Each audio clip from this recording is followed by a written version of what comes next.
Good morning students. आज मैं आप लोगों को बीकॉम सेम 1 का जो बिजनेस अकाउंट है उसमें चैप्टर नंबर 5 जो है रिप्लेसमेंट अकाउंट यानी कि पुनः स्थापना हिसाब हो, उसमें मैं आज आप लोगों को सम नंबर 15 कराने वाली हूँ। इस समय ऐसा बोला गया है कि a factory building is reviewed at the cost of 30 lakh, original cost was ₹15 lakh એટલે કે 15 લાખ જે છે પડતર કિંમત છે અને પુનઃસ્થાપના માટે 30 લાખની કિંમત કરવામાં આવી છે। उसके बाद है proportion of materials, labor and other expenses 5:3:2 and cost of materials, labor and other expenses rise by 15%, 8% and 5% respectively. Use of old materials in the new buildings worth ₹1 lakh is not included in the above cost of ₹30 lakh. Scrapped machine materials was sold for ₹50,000। उसके बाद है in additional to the new factory building a new guest house at the cost of ₹10 lakh was also construct. ठीक है, उसके बाद calculation revenue and capital expenditure and write journal entries. ठीक है, એટલે કે અહીંયા આગળ જે માલસામાન મજૂરી અને અન્ય ખર્ચાઓ 5:3:2 આપેલા છે અને 15% માલસામાનમાં, 8% મજૂરીમાં અને 5% અન્ય ખર્ચમાં વધારો થયેલો છે। 1 લાખનો જૂનો માલસામાન નવા બાંધકામનો વપરાયો હતો, તેમના ઉપર જણાવેલ 30 લાખમાં સમાવેશ નથી થયો અને જૂના માલનું વેચાણ 50,000નું કરવામાં આવ્યું છે। તો અહીંયા આગળ सबसे फर्स्ट हम लोग क्या करेंगे, तो यहाँ पे हम लोग इस तरह से टेबल बना लेंगे। ठीक है, तो यहाँ पे the cost of old works in which of the demolished, उसके बाद प्लस हम लोग करेंगे उसमें इंक्रीज्ड इन कॉस्ट और present cost of reconstruction of old works जितना भी है वो हम लोग लिखेंगे। उसमें प्लस हम लोग क्या करेंगे, total replacement cost of reconstruction of old works. ठीक है, उसके बाद यहाँ पे माइनस करेंगे revenue expenditure of old works reconstruct. उसके बाद यहाँ पे हम लोग लिखेंगे total replacement cost minus revenue expenditure is equal to capital expenditure. ठीक है, और माइनस अभी हम लोग क्या करेंगे, amount realised from the sale of the old materials. उसके बाद माइनस हम लोग करेंगे cost of old materials used in new construction. ठीक है, तो अभी यहाँ पे हमें प्लस करना है इंक्रीज्ड इन कॉस्ट, तो वो कितना आएगा तो वो हम लोगों को फाइंड करना होगा। तो इस तरह से हम लोग इसका टेबल बना लेंगे और सबसे फर्स्ट यहाँ पे हम लोग लिखेंगे एक्सपेंसिस एज अबोव। ठीक है, એટલે કે જે કાંઈ પણ ખર્ચા આપેલા છે તે, तो अभी यहाँ पे एक्सपेंसिस कितना दिया है, तो टोटल कितना दिया है तो 15 लाख दिया है। ठीक है, तो 15 लाख हम लोग लिखेंगे, जितना भी જેટલી પણ પડતર કિંમત આપેલી છે ચોખ્ખી રકમ। ठीक है, तो वो हम लोग यहाँ पे लिखेंगे, यानी कि ओरिजिनल कॉस्ट हमें 15 लाख दिया है तो वो हम लोग यहाँ पे लिखेंगे और इसका रेशियो क्या है तो 5:3:2 है। ठीक है, तो ये जो अमाउंट है उसको इस रेशियो में हम लोग डिवाइड करेंगे। तो यहाँ पे मटेरियल्स के लिए हमें मिलेगा 7,50,000। उसके बाद लेबर के लिए हमें यहाँ पे मिलेगा 4,50,000 और अदर एक्सपेंसेस में हमें कितना मिलेगा 3 लाख। ठीक है, तो यहाँ पे आपको लिखना होगा 3 लाख। उसके बाद यहाँ पे आगे हम लोग इसमें प्लस करेंगे add rise in the expenses, तो कितना राइज हुआ है तो ये जो फर्स्ट मटेरियल है उसमें 15% और लेबर में 8% और ये जो अदर एक्सपेंसेस है उसमें 5% राइज हुआ है। ठीक है, तो ये जो 7,50,000 का 15% कितना होगा तो वो हम लोग यहाँ पे फाइंड करेंगे।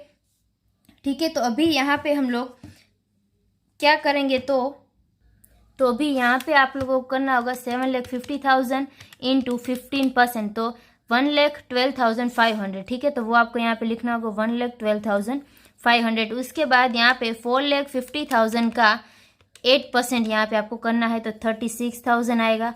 उसके बाद 3 लाख का 5% करना होगा तो यहाँ पे आएगा 15,000। ठीक है, अभी हम लोग इन सभी का एडिशन कर देंगे, यानी कि ऐड कर देंगे, सरवाળો करશું तो अभी यहाँ पे अमाउंट आएगा 8,62,500 और यहाँ पे लेबर के लिए आएगा 4,86,000। उसके बाद ये जो अदर एक्सपेंसेस है उसमें आएगा 3,15,000। ठीक है, और यहाँ पे इन सभी का टोटल कितना आएगा तो 1,63,500। ठीक है, 1,63,500।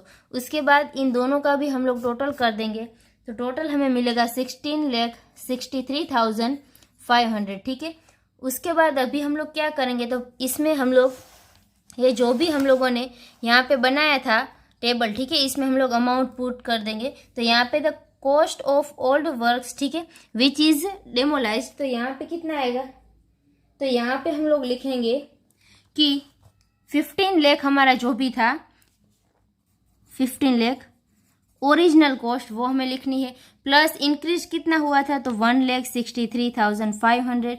तो इन दोनों का जो भी टोटल होगा तो वो कहाँ पे जाएगा, रेवेन्यू कॉस्ट में, रेवेन्यू एक्सपेंडिचर में जाएगा, ठीक है।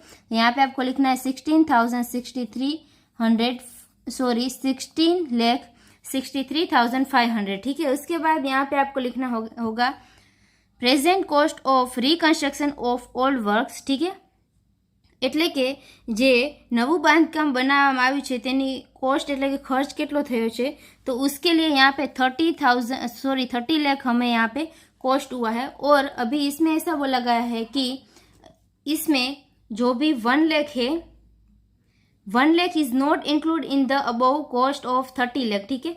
तो materials used of old materials in the new building, तो न्यू बिल्डिंग के लिए यहाँ पे मटेरियल्स हम लोगों ने यूज़ किया, ठीक है, ओल्ड बिल्डिंग का, तो वो इसमें ऐड नहीं है, तो ऐड हमें करना होगा, तो 1 लाख इसका ऐड होगा। उसके बाद माइनस कितना होगा, revenue expenditure of old works reconstruction, तो वो यहाँ पे जितना भी हमारा रेवेन्यू आया उतना हम लोग लिखेंगे, तो 16,63,500, ठीक है। तो अभी हम लोग इन दोनों का प्लस करेंगे, उसमें से इसको हम लोग माइनस करेंगे, तो यहाँ पे हमें आंसर मिलेगा 14,36,500, ठीक है। तो अभी ये जो हमें मिला उसको हम लोग क्या कहते हैं, कैपिटल एक्सपेंडिचर, ठीक है, એટલે કે મૂડી खर्च કહીશું, ठीक है। उसके बाद यहाँ पे आप लोगों को क्या करना है, तो यहाँ पे आप लोगों को लिखना है कि amount realised from the sale of old materials, तो वो कितना है, એટલે કે ઉપજેલી કિંમત કેટલી છે, જે કાંઈ પણ મટીરિયલ્સ છે તેનું વેચાણ કર્યું છે તો કેટલી કિંમત ઉપજેલી છે, ठीक है। तो यहाँ पे 1 लाख टोटल हमें यहाँ पे 50,000 जो है वो सोल्ड किया है, तो वो हमारे यहाँ पे क्या हुई, रियलाइज्ड हुई, तो 50,000 हम लोग वो लिखेंगे। और प्लस उसमें भी प्लस हम लोग करेंगे cost of old materials used in new works, तो वो हम लोगों ने कितना यहाँ पे लिया है, 1 लाख, तो वो यहाँ पे आपको लिखना होगा 1 लाख। इन दोनों का टोटल यहाँ पे 1,50,000 होगा, तो वो भी हम लोग किस में से माइनस करेंगे, जो भी हमारा रेवेन्यू एक्सपेंडिचर है उसमें से हम लोग माइनस करेंगे 1,50,000। तो उसके बाद हमें total capital expenditure and revenue expenditure मिल जाएगा। तो कैपिटल एक्सपेंडिचर हमारा 14,36,500 मिला, और जो रेवेन्यू एक्सपेंडिचर है उसमें इन दोनों का हम लोग माइनस करेंगे, ठीक है। तो हमें आंसर यहाँ पे मिलेगा 15,30,500, ठीक है। तो अभी यहाँ पे ये जो हमें फाइनल आंसर मिला उसको हम लोग क्या कहते हैं, capital expenditure and revenue expenditure, ठीक है। उसके बाद यहाँ पे हम लोगों को जनरल एंट्रीज लिखनी है, तो यहाँ पे हम लोग लिखेंगे जनरल एंट्रीज। तो सबसे फर्स्ट यहाँ पे एंट्री किसकी हम लोग करेंगे, तो फर्स्ट करके यहाँ पे हम लोग लिखेंगे कि रिप्लेसमेंट अकाउंट એટલે કે પુનઃ સ્થાપનાનું ખાતું ઉધાર डेबिट हो जाएगा। और यहाँ पे क्या होगा, न्यू फैक्ट्रीज अकाउंट डेबिट એટલે કે नवा कारखाना खाते उधार, टू यहाँ पे होगा बैंक अकाउंट, ठीक है। तो अभी यहाँ पे हम लोग अमाउंट कौन सी लिखेंगे, तो यहाँ पे अमाउंट आएगी जितना भी हमारा रेवेन्यू था, ठीक है, यानी कि जितना भी हम लोगों का कॉस्ट आया था 16,63,500, जो भी हमारा यहाँ पे आया था रेवेन्यू वो उसकी यहाँ पे अमाउंट हमें लिखनी होगी। और यहाँ पे न्यू फैक्ट्री में हम लोग कौन सी अमाउंट लिखेंगे, तो अभी यहाँ पे न्यू फैक्ट्री में हम लोग लिखेंगे 13,36,500, ठीक है। तो अभी ये कौन सी अमाउंट है, तो ये जो अमाउंट है वो हम लोग क्या करेंगे, तो यहाँ पे टू बैंक अकाउंट जो भी हम लोगों ने लिखा है, तो बैंक अकाउंट में कौन सी अमाउंट आएगी, तो जितना भी हमारा एक्सपेंसेस यहाँ पे दिया था 13 लाख, ठीक है। तो 30 लाख हम लोग लिखेंगे और इन दोनों का माइनस करेंगे, तो यहाँ पे हमें अमाउंट मिलेगी 13,36,500, ठीक है। उसके बाद यहाँ पे सेकंड नंबर की एंट्री आप लोगों को यहाँ पे लिखनी है कि न्यू फैक्ट्रीज अकाउंट डेबिट, ठीक है, એટલે કે नवा कारखाना खाते उधार, टू यहाँ पे होगा रिप्लेसमेंट अकाउंट, ठीक है। तो अभी यहाँ पे अमाउंट कौन सी आएगी, तो यहाँ पे अमाउंट आएगी 1 लाख की, यानी कि जितना भी हम लोगों ने मटेरियल्स लिया है ओल्ड बिल्डिंग का, ठीक है, यानी कि ओल्ड कंस्ट्रक्शन का यहाँ पे हम लोगों ने 1 लाख लिया था, ठीक है, कि जो भी ओल्ड और ओल्ड वर्क जो है उसका 1 लाख जो है वो हम लोग रिप्लेसमेंट में यानी कि रिकंस्ट्रक्शन में लेके गए, उसकी एंट्री यहाँ पे आएगी। ठीक है, उसके बाद यहाँ पे 3rd नंबर की एंट्री में हम लोग लिखेंगे कि बैंक अकाउंट डेबिट 2, यहाँ पे 2 कितना होगा, तो 2 यहाँ पे रिप्लेसमेंट अकाउंट होगा, तो उसकी यहाँ पे अमाउंट कितनी आएगी, तो यहाँ पे आएगी 50,000। जितना भी हम लोगों ने रियलाइज किया यानी कि जेटલુं पण रकम उपजेली है ते आवशे। ठीक है, 50,000। उसके बाद 4th नंबर की यहाँ पे एंट्री आपको लिखनी होगी कि रेवेन्यू अकाउंट डेबिट એટલે કે મહેસૂલી ખાતું ઉધાર 2 यहाँ पे आएगा रिप्लेसमेंट अकाउंट। ठीक है, पुनः स्थापना खाते, तो यहाँ पे अमाउंट कितनी आएगी, तो यहाँ पे जितनी भी फाइनल हमें मिली थी 15,13,500, ये जो हम लोगों को फाइनल मिली थी वो आपको यहाँ पे लिखनी होगी 15,13,500। ठीक है, 15,13,500। उसके बाद यहाँ पे 5th नंबर की एंट्री हम लोग लिखेंगे कि न्यू फैक्ट्रीज अकाउंट डेबिट એટલે કે નવા કારખાના ખાતે ઉધાર 2 यहाँ पे कितना होगा, बैंक अकाउंट। ठीक है, એટલે કે તે बैंक खाते, तो यहाँ पे आएगा 10 लाख। क्यों, क्योंकि यहाँ पे क्वेश्चन में आपको बोला है कि 10 लाख का जो भी मटेरियल्स है वो हम लोगों ने क्या किया है, तो वो यहाँ पे टोटल जो भी 10 लाख है उसको हम लोग न्यू गेस्ट हाउस बनाने के लिए लेके गए। ठीक है, उसका कंस्ट्रक्शन करने के लिए, तो यहाँ पे 10 लाख आएगा। ठीक है, तो यहाँ पे ये जो सम नंबर 15 था वो कंप्लीट होता है। I hope you understand and thank you all.